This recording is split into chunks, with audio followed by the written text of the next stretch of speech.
Episode की शुरुआत में हम देखते हैं कि नुआन कंपनी के अंदर क्लीनिंग लेडी की बैनर लगाने में हेल्प करती है, जहाँ पर वो लेडी उससे पूछती है कि तुम न्यू ईयर के लिए घर नहीं गई क्या, जिस पर वो मना कर देती है। तभी नुआन को उसके पेरेंट्स का कॉल आता है कि वो उससे मिलने के लिए आ रहे हैं। दूसरी तरफ दमाई काम के अंदर बिजी होती है। तभी बुलू उसे कॉल करता है न्यू ईयर में उसके विंडो पर कुछ बैनर लगाने के लिए। वो बोलता है कि मैंने भी तुम्हारी हेल्प की थी ना, तो तुम्हें मेरी हेल्प करनी चाहिए। तो दमाई बोलती है कि ठीक है, मैं कल फ्री हूँ और कल आ जाऊंगी। अगले दिन हम देखते हैं कि नुआन और उसके सारे कलीग्स बहुत ही ज़्यादा बिजी होते हैं और नानजी जो कि एक डिलीवरी बॉय है, वो बहुत सारे मिल्क टी लेकर आता है, जिसके लिए सभी लोग उसे थैंक यू बोल के अपने काम में लग जाते हैं। शाम को अब नुआन के पेरेंट्स उसके घर पर आ गए थे चाइनीज़ न्यू ईयर सेलिब्रेट करने के लिए। उन्होंने उसके लिए बहुत सारे डिशेस प्रिपेयर करी होती है और दमाई भी उनके साथ डिनर करने के लिए आई हुई थी। ये सभी लोग अब साथ में बैठ के डिनर करते हैं, जहाँ मॉम इन दोनों से कहती है कि तुम लोगों को जल्दी मैरिज करके अपनी फैमिली स्टार्ट कर लेनी चाहिए। जो सुनकर ही दोनों ही हंसते हुए एक दूसरे की तरफ देखने लग जाते हैं। मॉम तभी शुकान की बात करती है, पर दमा इस बात को अवॉइड करने के लिए कुछ और ही बात शुरू कर देती है, क्योंकि नुआन ने ब्रेकअप की बात अभी तक अपने पेरेंट्स को नहीं बताई थी। डिनर के बाद अब जब नुआन दमाई को नीचे छोड़ने के लिए आती है तो बोलती है कि मैं तुमसे ना जेलस फील करती हूँ ऐसी फैमिली के लिए, जैसे कि तुम्हारी मॉम तुमसे जो भी बोलना होता है एकदम सीधे बोल देती है, और एक मेरे डैड है जो कि मुश्किल से मुझे कॉल कर पाते हैं। दमाई अब यहाँ पर उससे पूछने लग जाती है कि वो उन्हें कहाँ पर घुमाने के लिए लेकर जाएगी, तो बताती है कि मैं उन्हें मूवी दिखाने के लिए लेकर जाऊंगी। अगले दिन अब नुआन अकेले ओवरटाइम वर्क कर रही थी। उसकी मॉम उसे कॉल करके पूछते हैं कि तुम दोपहर में खाना खाने के लिए आ रही हो क्या, जिस पर वो मना कर देती है। तो उसकी मॉम कहती है कि हम यहाँ पर अकेले बोर हो रहे हैं। तभी नुआन ने जो खाना ऑर्डर किया हुआ था वो नानजी लेकर आ जाता है, जहाँ पर दोनों एक दूसरे को न्यू ईयर भी विश करते हैं। अब जैसे ही नुआन घर जा रही होती है तो रास्ते में कोई फ्लावर्स बेच रहा था, जिसे देखकर नुआन को याद आता है कि जब वो शुकान के साथ थी तब ऐसे ही एक बार उसने उसे अपने लिए फ्लावर खरीदने के लिए कहा था, पर उसने उसे चिल्लाते हुए मना कर दिया था कि इतने पैसे इसमें भला क्यों वेस्ट करना, इससे अच्छा तो हम कुछ खा लेते हैं, फ्लावर्स तो कल जाकर मुरझा जाएंगे। जो सब याद करके वो सोचती है कि मैं फ्लावर्स अपने लिए तो खरीद सकती हूँ ना, इसीलिए वो खुद के लिए फ्लावर्स खरीदती हैं। दूसरी तरफ शुकान को उसकी मॉम का कॉल आता है न्यू ईयर विश करने के लिए। यहाँ पर वो नुआन के बारे में पूछती है, लेकिन वो बताता है कि उनका ब्रेकअप हो गया और कॉल कट कर देता है।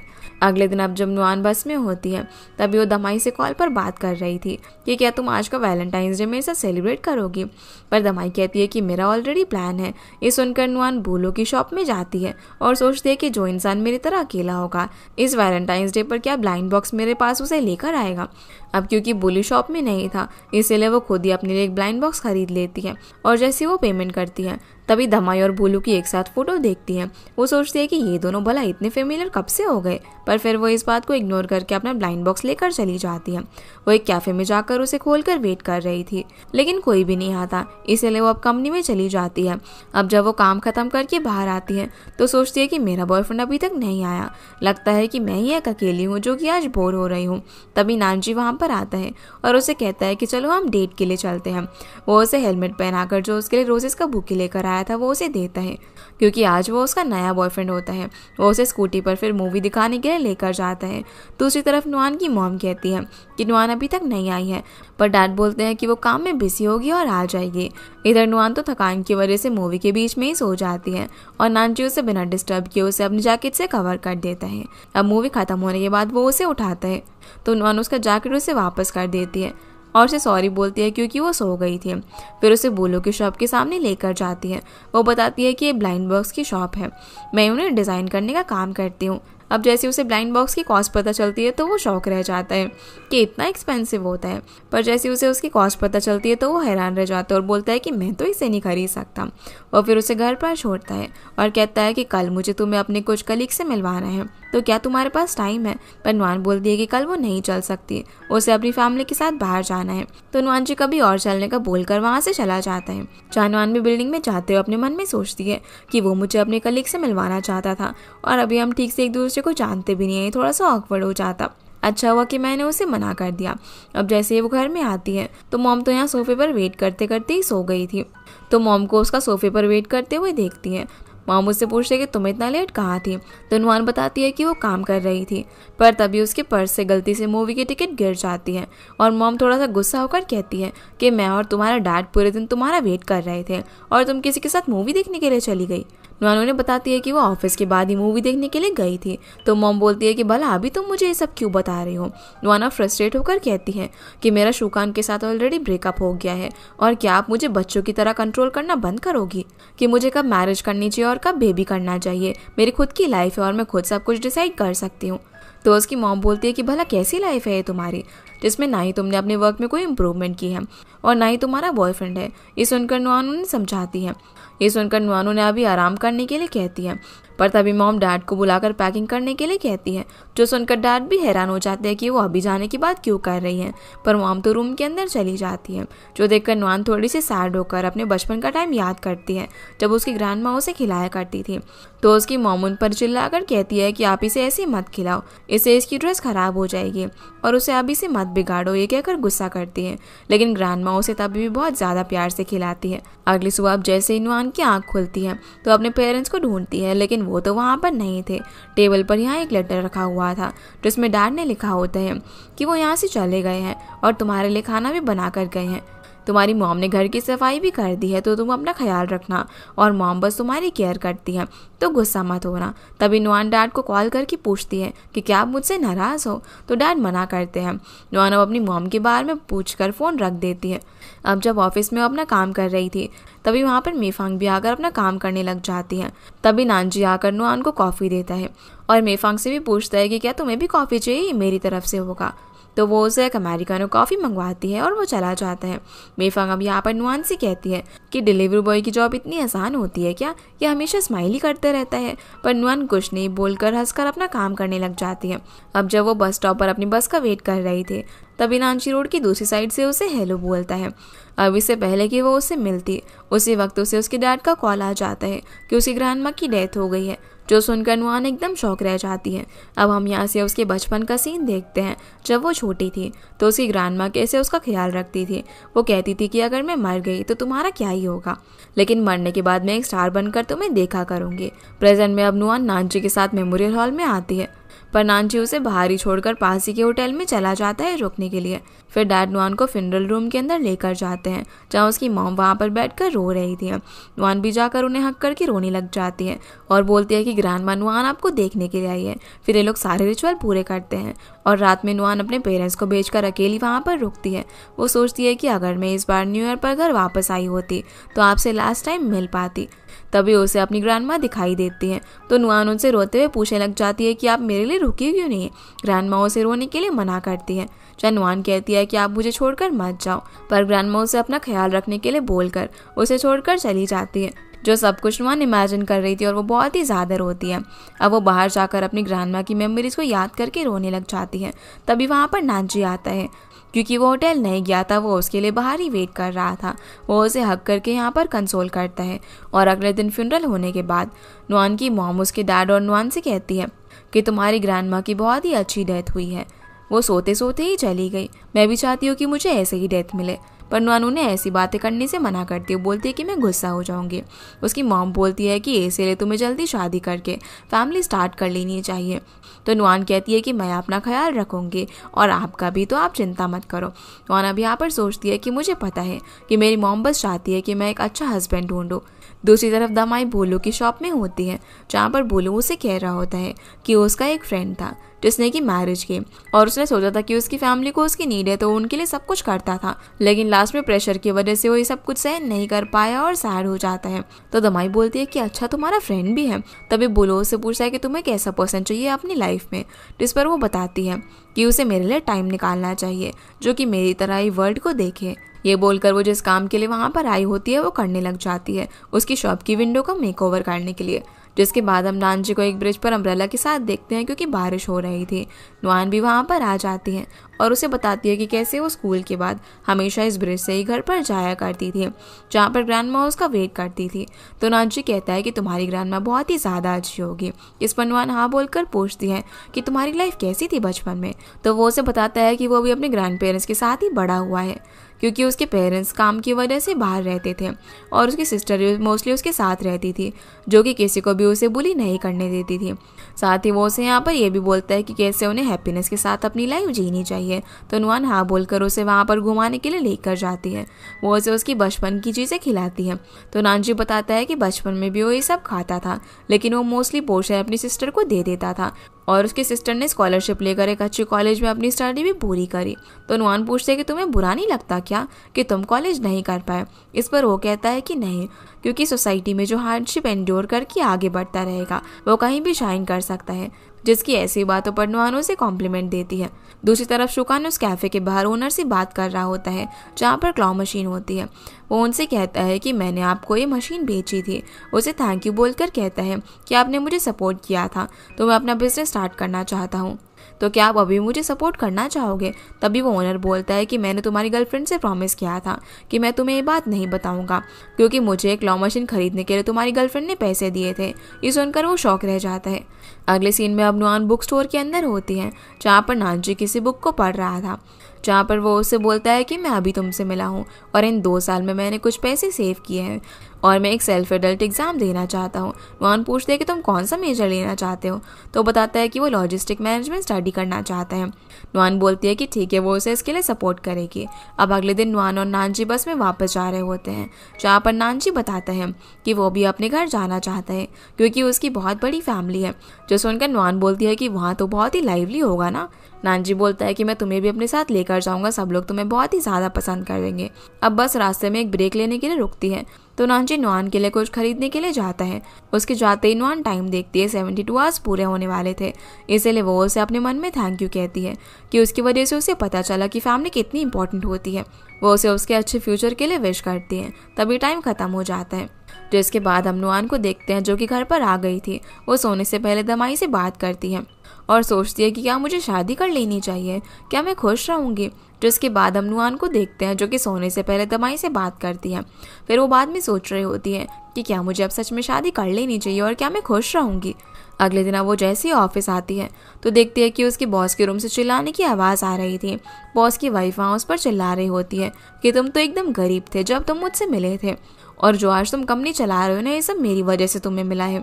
जहाँ पर बॉस उसे समझा रहा था कि उसका किसी के साथ भी अफेयर नहीं चल रहा है, लेकिन वो कुछ नहीं सुनती। अब नुआन और मेफांग वॉशरूम में इस बारे में बात कर रहे होते हैं, जहाँ मेफांग कहती है कि वुमेन हमेशा अपने मैरिज और फैमिली को सबसे पहले रखती है, चाहे मैं यहाँ पर कितनी भी टफ क्यों ना हो, लेकिन घर जाकर मुझे उसे स्टिंगी सॉक्स और डाइपर्स को साफ करना पड़ता है।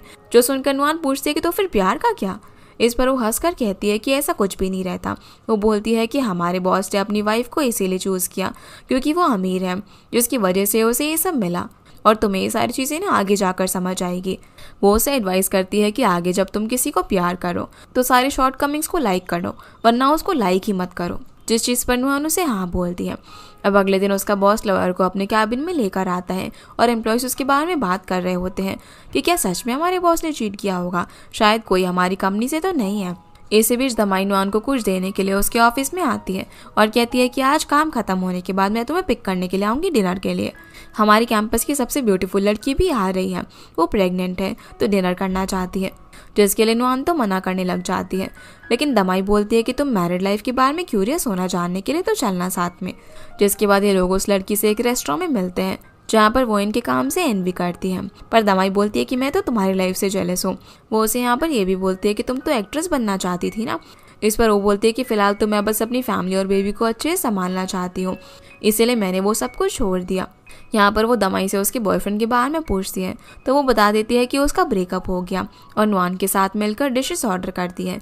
पर तभी उस लड़की को स्टमक में पेन होने लग जाता है क्योंकि उसकी डिलीवरी डेट इसी वीक में थी, इसीलिए अब उसे वो लोग जल्दी से हॉस्पिटल पहुंचाते हैं। अब जब ये दोनों कार से वापस आ रहे थे तो दमाई कहती है कि कॉलेज के टाइम पे सारी एजेंसीज उसके लिए लाइन लगाकर खड़ी हुई थी, वो लोग उसे साइन करना चाहते थे, लेकिन उसने सब कुछ छोड़ दिया।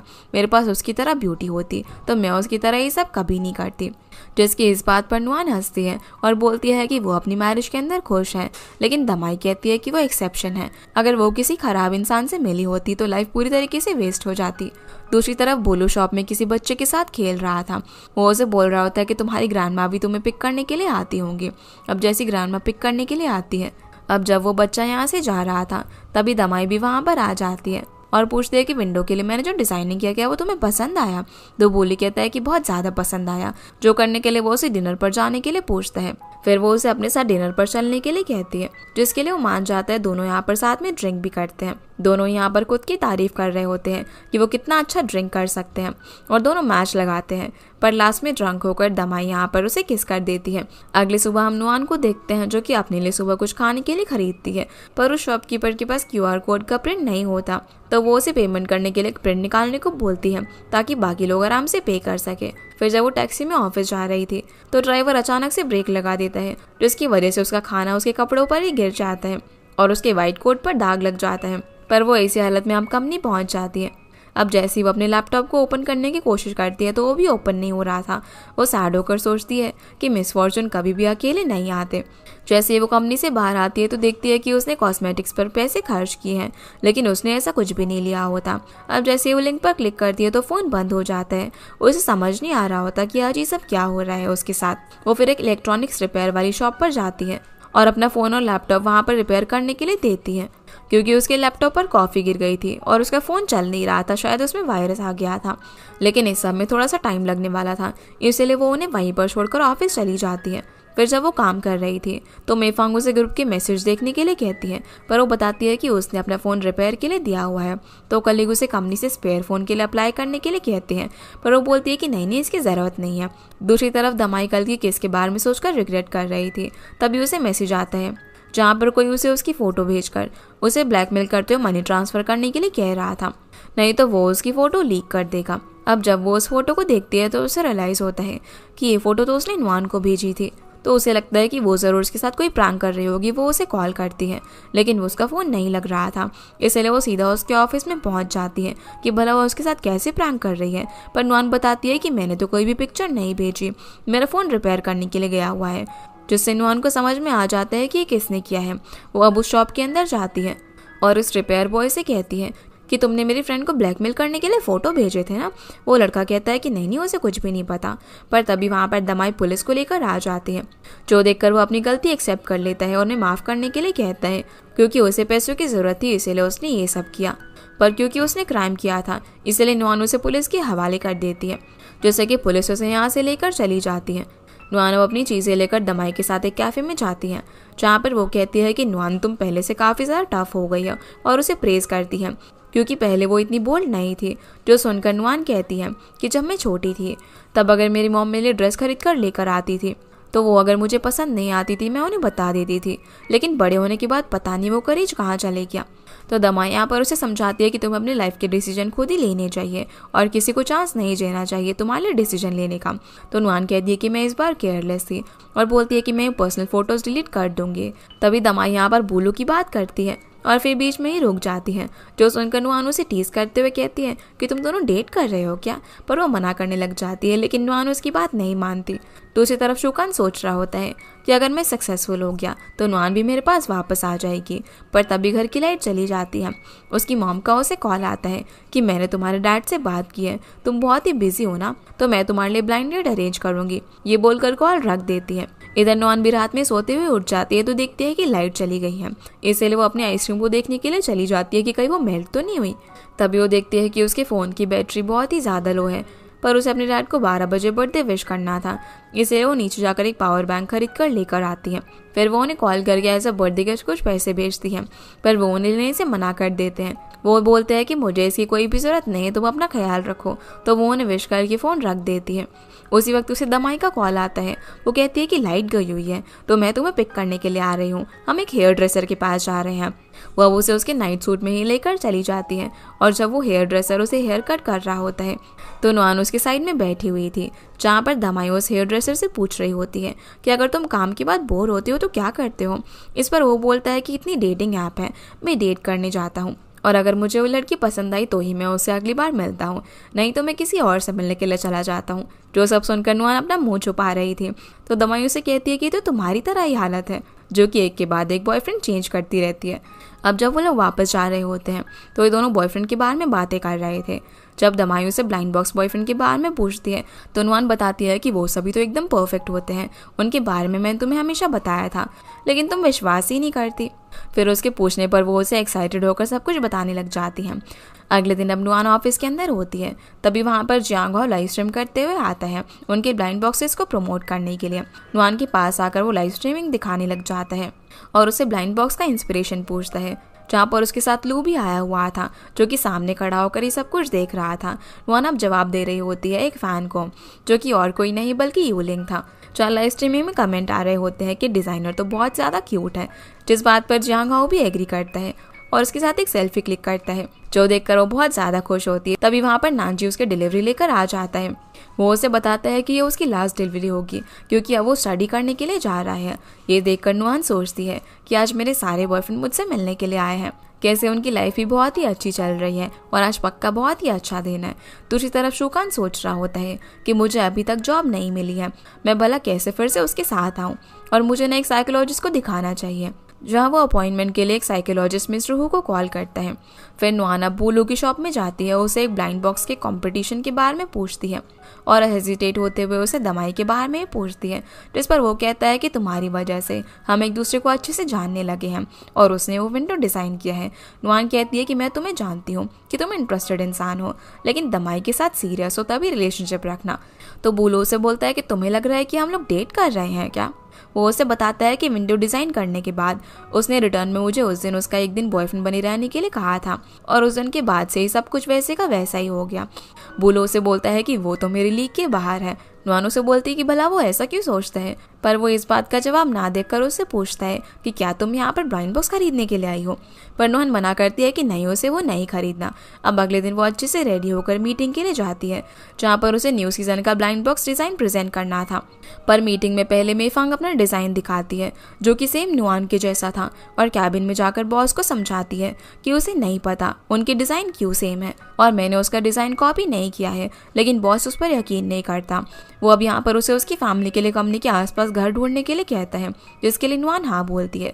जिसके बाद मेफांग आकर नुआन को बताती है कि ये डिज़ाइन तुमने खुद मुझे भेजी थी, जो सुनकर नुआन अपने आप से बोलती है कि तब मुझे पता नहीं था कि ब्लाइंड बॉक्स की पावर इतनी सिंपल भी नहीं है। और इसी के साथ ये एपिसोड यहीं पर ख़त्म हो जाता है, यानी कि अब यहाँ पर कोई ट्विस्ट आने वाला है। तो गाइस, ये थी आज की वीडियो एंड होप आप लोगों को ये वीडियो पसंद आई होगी, तो इस वीडियो को लाइक कर चैनल को सब्सक्राइब जरूर कीजिएगा।